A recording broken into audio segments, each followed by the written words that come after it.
I'm going to share my mum's secrets on how to make the crispiest and best crumb chicken, so you're just going to have to trust us on this one. Crack 4 eggs into a shallow bowl and whisk together with water and crushed garlic cloves and leave to marinate. Cut the tenderloin off the chicken breast and then using a sharp knife, cut the chicken breast in half crosswise.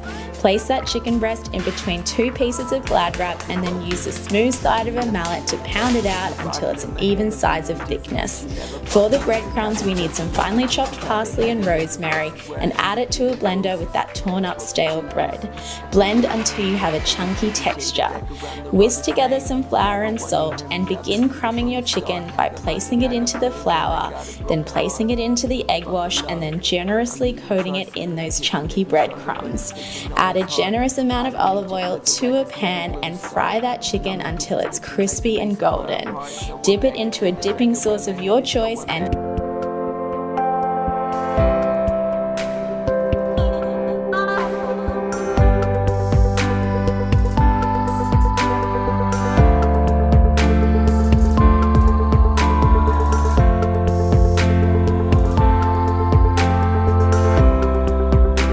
Okay, these potatoes are going to change your life, and if you don't believe me, just listen to this. They're crispy, garlicky, buttery, parmesan-y. I don't know what more you can ask for, so let's make them. After you peel and flatten each side of the potato, cut it into squares about ½ inch thick. Now we're going to use a chopstick to make cuts going along one direction without cutting all the way down. Then rotate it and repeat the same in the other direction. To make your garlic butter, just mix all these ingredients in a small bowl. Brush the top and bottom of the potatoes and bake at 400 Fahrenheit for 20 minutes. Take them out, brush with more butter, and bake for another 20 minutes. They'll be beautifully golden brown just like this. Garnish with more parmesan and parsley and enjoy!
Spaghetti aglio e olio is known as a midnight snack in Italy because it's really quick to make and you can reasonably accomplish this under the influence after a night out. It's basically spaghetti with garlic and olive oil and it takes just about 10 minutes to make. Add a lot of salt to your boiling water and then drop in your pasta. I have exact measurements on my website Chef Eats, but you're going to want to start with half of your olive oil, olio, and all of your garlic, aglio. I'm using red pepper flakes, but if you had fresh peperoncino, that's better. You want this to sizzle on medium-low heat, but do not burn the garlic.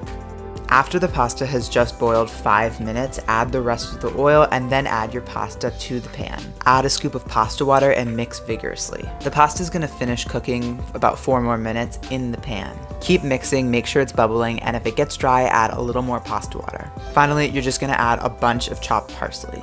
Traditionally, there's no cheese or lemon in this dish, and you don't need it if you did it right.